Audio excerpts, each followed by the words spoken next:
Operation सिंदूर और उसके बाद सबकी निगाहें 9 मई पर। 9 मई क्यों क्यों बार बार 9 मई का जिक्र किया जा रहा है? ऐसा क्या है 9 मई को जिसका इंतजार पाकिस्तान को है? और तब तक शायद पाकिस्तान में इतनी हिम्मत या हिमाकत नहीं है कि वो भारत पर आंख उठाकर भी देख ले। इस 9 मई के राज से मैं पर्दा उठाऊंगा, लेकिन उससे पहले यह जिक्र जरूरी हो जाता है जब पाकिस्तान की फौज, पाकिस्तान की आर्मी यह सोच रही थी, उसे इस बात का इल्म भी नहीं था कि भारत 7 तारीख को मॉक ड्रिल करने की तैयारी कर रहा है, मॉक ड्रिल करने की तैयारी में जुटा हुआ है, जिसके बाद सेना की और एयरफोर्स की एक्सरसाइज शुरू होगी। पाकिस्तान आर्मी यही सोच रही थी। अभी तो सिर्फ एक्सरसाइज हो रही है, मॉक ड्रिल के जरिए मॉक ड्रिल हो रही है। अभी हमला भारत कहां से कर लेगा, कैसे कर देगा? मगर हुआ बिल्कुल उल्टा, बिल्कुल उल्टा। यानी हुआ क्या? मॉक ड्रिल से पहले ही भारत ने पाकिस्तान को जवाब दे दिया। पाकिस्तान पर जिंदगी भर ना भूलने वाला हमला हुआ। जैसे कि आप जानते हैं कि जनरल मुनीर, जिसके हाथ में सेना ही नहीं बल्कि पाकिस्तान की सारी हुकूमत है, मुनीर ने सोचा भी नहीं होगा कि 25 मिनट के अंदर, 25 मिनट में, महज 25 मिनट में 1:05 से 1:30 उसके भीतर अधिकतर टेरर कैंप भागलपुर, लाहौर, मुजफ्फराबाद, आधे घंटे से कम वक्त में सब कुछ तबाह। लेकिन दोस्तों, जो ये सबसे बड़ा सवाल है, एक बहुत बड़ा सवाल है, वो ये कि पाकिस्तान भारत के इस हमले का जवाब देगा? अगर देने की हिमाकत भी करता है, या फिर पाकिस्तान की फौज जनरल मुनीर को, पाकिस्तान की हुकूमत को, या अभी 9 मई का इंतजार है? अब ये बहुत बड़ा सवाल है 9 मई वाला, कि आखिरकार ये 9 मई को होने क्या वाला है, जिस वजह से पाकिस्तान चाहकर भी कुछ नहीं कर सकता। पाकिस्तान कोई ऐसा कदम नहीं उठाएगा, पाकिस्तान की सेना ऐसा कोई कदम नहीं उठाएगी जिससे उसकी और फजीयत हो। इस सस्पेंस से एक एक कर मैं राज खोलूंगा आगे।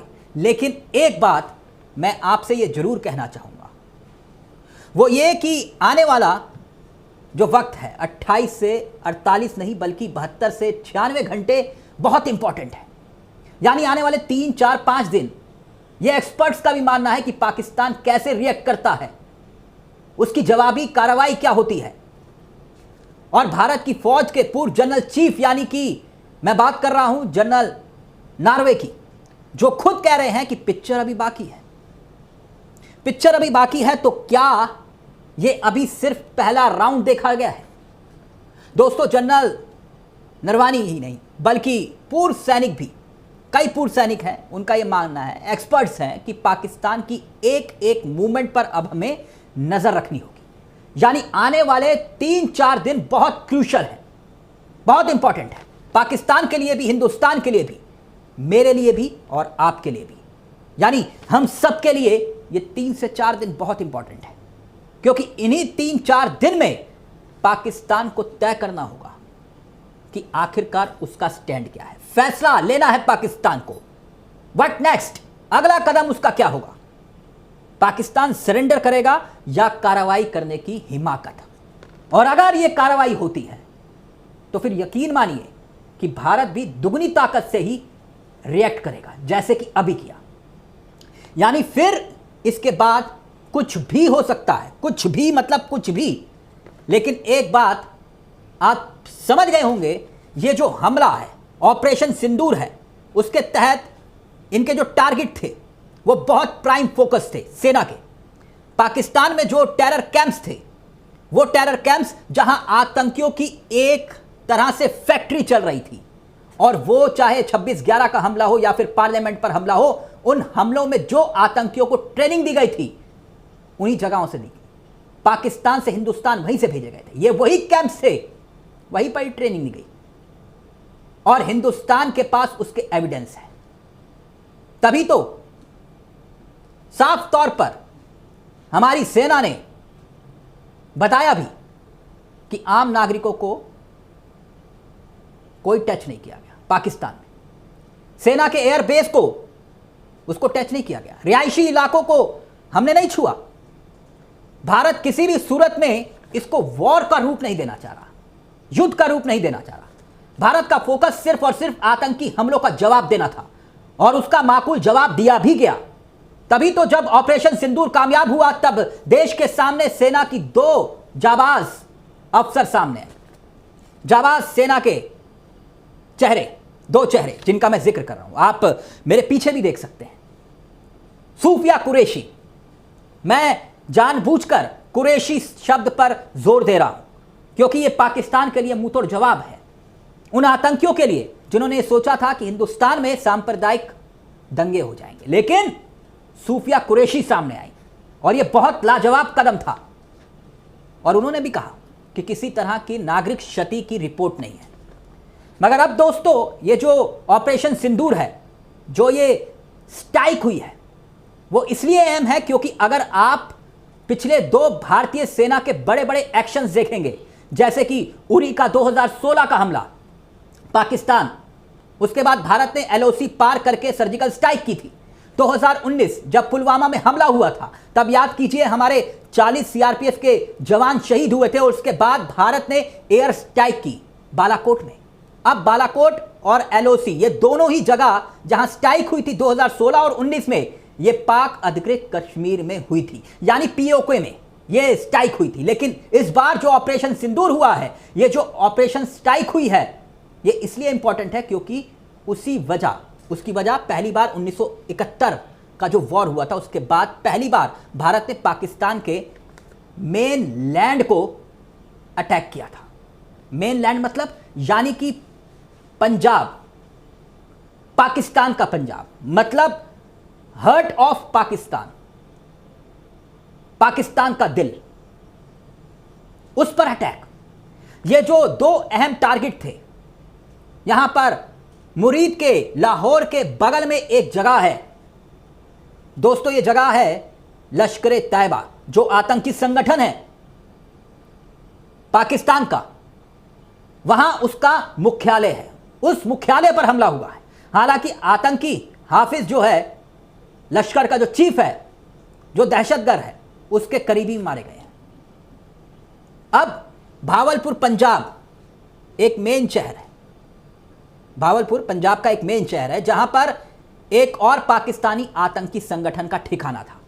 वो आतंकी संगठन जैश का था और जैश का मुख्यालय मौलाना मसूद अजहर का, जो उसका सरगना है, उसके भी 1.5 दर्जन से ज्यादा लोग मारे गए, जिसमें 10 से ज्यादा लोग मसूद अजहर के ही करीबी हैं, उसके परिवार के हैं। यह मैं नहीं कह रहा, यह खुद पाकिस्तान का मीडिया कह रहा है। पाकिस्तान की मीडिया ने आतंकी मसूद अजहर के बयान को कोट करते हुए कहा है कि उसके परिवार के लोग भी इसमें मारे गए हैं। तो आप कह सकते हैं कि चाहे लाहौर की बात हो या फिर स्ट्राइक हो भावलपुर की, यह स्ट्राइक वायुसेना की बहुत सरप्राइज थी, क्योंकि एग्जैक्टली उसी जगह पर हमला हुआ जहां पर आतंकी रह रहे थे। अब दोस्तों मैं चलिए आता हूं 9 मई पर। 9 मई, आपके मन में भी यह सवाल होगा कि दोस्तों कि यह कौन सी वजह है 9 मई की। 9 मई का जिक्र बार बार किया जा रहा है, पाकिस्तान क्यों इंतजार कर रहा है 9 मई का। दरअसल 9 मई का जिक्र मैंने शुरू में इसलिए किया था क्योंकि पाकिस्तान को 9 मई को, 9 तारीख को, 9th of May को इंटरनेशनल मॉनिटरी फंड यानी कि IMF से 3 बिलियन का पैकेज मिलने जा रहा है। सही सुना आपने, इंटरनेशनल मॉनिटरी फंड IMF कई देशों को वित्तीय सहायता देता है ये, जिसमें $3 बिलियन का पैकेज होता है।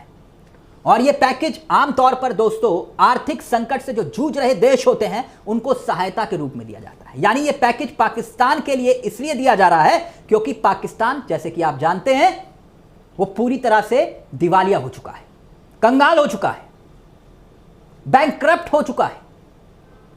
तो फिर चाइना है, अमेरिका है, जो वेस्टर्न कंट्रीज हैं, वो मदद देते हैं। IMF एक पैकेज होता है मतलब हम आपको एक सॉफ्ट लोन दे रहे हैं, हम आपको किसी तरह से आर्थिक दिवालियेपन से बाहर निकालना चाहते हैं। इस पैकेज का मतलब ये होता है। $7 बिलियन इसका करार हुआ था, किश्तों में पैसा दिया जा रहा है। 3 बिलियन की किश्त अब आनी है 9 तारीख को, 9 तारीख को मिलने जा रही है। और अगर यह किश्त रुक गई तो फिर पाकिस्तान और कंगाल होगा। पाकिस्तान ने पहले ही अगर जवाब दे दिया या हिमाकत की तो इससे ज्यादा पाकिस्तान में तबाही होगी। और इसलिए पाकिस्तान चाहता है कि 9 मई तक रुका जाए, 9 मई को यह किश्त मिल जाए, उसके बाद आगे क्या करना है उसकी रणनीति तय हो। हालांकि हमारी भारत की सरकार ने लगातार विरोध जता दिया है, आईएमएफ से कहा है कि पाकिस्तान को आतंकवाद को पनाह देने के लिए यह पैसा नहीं दिया जाए, क्योंकि इस पैसे का इस्तेमाल पाकिस्तान के गरीबों के फायदे के लिए नहीं होगा। सरकार नहीं चलेगी, सेना जो गोला बारूद है वो खरीदेगी।